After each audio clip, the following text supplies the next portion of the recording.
যে রাধে সে চুলও বাঁধে, এটা হলো আমাদের ভিডিওর আজকে টাইটেল। তা চলো বন্ধুরা, সন্দীপ্তা ঘোষ ডেইলি লাইভে ফিরে এসেছে আবার এক নতুন সকাল নিয়ে তোমাদের কাছে। আশা করি তোমরা সকলেই ভালো আছো, আমিও খুব ভালো আছি। তো একটা ওয়ার্কশপ আর প্রদর্শনী নিয়েই আজকের ভিডিওটা। তা শনিবারের সেই ভিডিওটা, বাড়ি যাওয়ার ভিডিওটা তো আমার শেষ করা হয়নি। তা রবিবারের তো সকালেরটা আমি তোমাদের সাথে শেয়ার করেছিলাম, বিকেলটা করা হয়নি। তো বিকেল থেকে ভিডিওটা শুরু।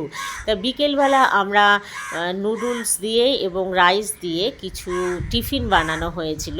তা টিফিনটা সত্যি অপূর্ব খেতে হয়েছিল, খুবই ভালো হয়েছিল। সেই রেসিপিটা আমি শেয়ার করিনি। তারপরে রাতে চলে গিয়েছি, রাতে হচ্ছে আমের আচার। তারপরে আর রাত্রে আর আমি ভিডিও শেষ করিনি, সোজা চলে এসেছি সোমবার দিন সকালে। তা সোমবার দিন সকালে যথারীতি আমি আমার কাজের উদ্দেশ্যে বেরিয়ে পড়েছি। আর আজকের টপিকস হচ্ছে যে রাধে সে চুলও বাঁধে। তা আমি আর মাসি হচ্ছে স্টেশনে বসে আছি, কখন ট্রেন আসবে তার অপেক্ষা করছি। তা অলরেডি ট্রেন এসে গেছে এবং ট্রেনে উঠে পড়েছি। ক্যালকাটার সেবা কেন্দ্রে আমার স্পেশাল ইনভিটেশন ছিল এবং আমার সঙ্গে আমার 10জন বন্ধুও, মানে বন্ধুই বলবো, যে যারা নাকি আমাকে দেখেনি অথচ আমার 10জন শিল্পী আমি এক ফোনে তারা সেই প্রোগ্রামে উপস্থিত হয়েছিল। তা প্রোগ্রামটা খুবই সুন্দর হয়েছে। ছোট্ট প্রোগ্রাম ছিল বন্ধুরা, কিন্তু খুব সুন্দর হয়েছে। এই প্রোগ্রামটার দেখানোর একটাই মানে যে আমাদের দেশে কত প্রতিভাশালী মানুষ এখনও আছে, যাদের খবর কিন্তু আমরা সহজে কিন্তু জানি না এবং পাই না, তাই না? তা এখানে এই ছোট্ট প্রোগ্রামের দ্বারাই সেটা বোঝানো হলো। এবং এটা এখানে দেখো বিভিন্ন রকম হাতের কাজের একটা প্রদর্শনী এবং ওয়ার্কশপ দুটোই করা হয়েছিল। বেশি সময়ের না, খুব স্বল্প সময়ের ছিল এই প্রোগ্রামটা, এই ঘন্টা তিনেকের ছিল। তাই এখানে এসএসজি গ্রুপ মহিলাদের কিছু ওয়ার্কশপ এবং কিছু অ্যাওয়ারনেস দেওয়া হচ্ছিল। আর তার সঙ্গে সঙ্গেই আমি 10জন শিল্পীকে আমি ইনভাইট করেছিলাম। প্রোগ্রামটা খুবই ছোট, খুবই ছোট। আর এখানে দেখো এই যে তারা সেই 10জন শিল্পী যে আইটেম নিয়ে এসেছিল তাদের সঙ্গে, তাদের নিজেদের সম্পূর্ণ নিজেদের হাতের কাজ। তারা কিন্তু নিজেদের পরিবার সামলেও কিন্তু সব কিছু করেও তারপর নিজের মধ্যে যে শিল্প সত্তা আছে সেটাকে কিন্তু তুলে ধরেছে। আর আমিও এই 7 মিনিটের একটা ভিডিওতে তোমাদের সাথে শেয়ার করার চেষ্টা করলাম।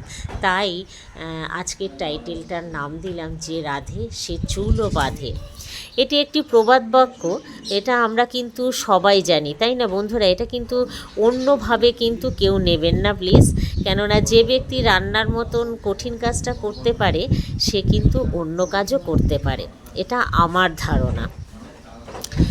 কেননা প্রতিভাশালী মানুষের ইঙ্গিতটাই কিন্তু আমি এখানে করেছি, তাই না? তোমরা পুরো ভিডিওটা স্কিপ করবে না কেউ কোথাও, তোমরা দেখবে। আর ক্যালকাটা সেবা কেন্দ্রে এই অনুষ্ঠানে গিয়ে আমি খুব আপ্লুত, কেননা তারা আমাকে একটা সুন্দর মঞ্চ দিয়েছিল।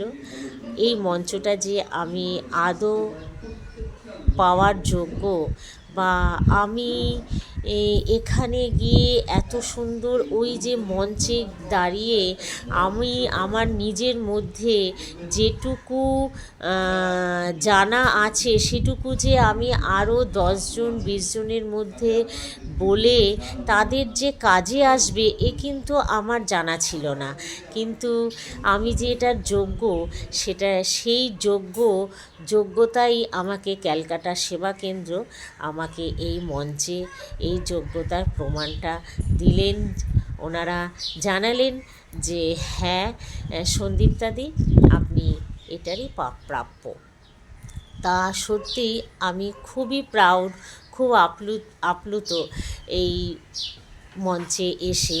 আমি আসল কথায় এ ধরনের কোনো প্রোগ্রামে গেলেই না আমি খুব ভারাক্রান্ত হয়ে যাই। আর আমার কথা বলতে বলতেও না মানে এত সুন্দর মঞ্চ, তো আমি খালি ভাবি যে সত্যি কি আমি এটা প্রাপ্য ছিলাম, নাকি আমাকে ওরা ভুল করে আমাকে এই জায়গাটাতে নিযুক্ত করেছে, এরকম মনে হয়।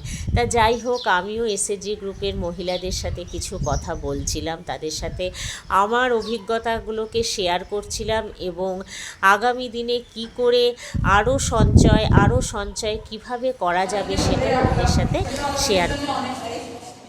তো আপনাদেরকে অনেক অনেক ধন্যবাদ এখানে আসার জন্য। একটা টোকেন অফ অ্যাপ্রিসিয়েশন আমরা রেখেছি, এখন দিচ্ছি আমরা। ঠিক আছে, আপনাদেরও ধন্যবাদ আমাদেরকে দেখেছেন, খুব খুশি হয়েছি। তো একটা টোকেন অফ আমাদের দিক থেকে একটা টোকেন অফ অ্যাপ্রিসিয়েশন আমি প্রথমে সঞ্জীবটা নিজেই দিচ্ছি কেন উনি লিড করে এনেছে একবারে আমার সাথে কন্ট্যাক্ট করে। তো এটা আমাদের দিক থেকে, কারণ আমরা এনভায়রনমেন্ট নিয়ে অনেক আমাদের প্রজেক্টও চলে, প্লাস আমরা এটাকে রেফারও করি যে আমরা এই গাছগুলো মানে আমাদের প্রকৃতি আমাদের সাথে থাকতে হবে। আর যা কিছু আমরা করছি সেটা দেখতে গেলে প্রকৃতির জিনিসও মিশেই আছে। তো এটা আমাদের সেবা কেন্দ্রের দিক থেকে ব্যাগ একটা, আর এটা আমাদের এখানে সামনে দিলে আরো ভালো হবে। তারপর যথারীতি প্রোগ্রাম কমপ্লিট করে আমরা তো আমাদের গন্তব্যস্থলে চলে আসলাম। বন্ধুরা তো সবাই জানো। তা থ্যাঙ্কস ফর ওয়াচিং। ভিডিওটি ভালো লাগলে আবার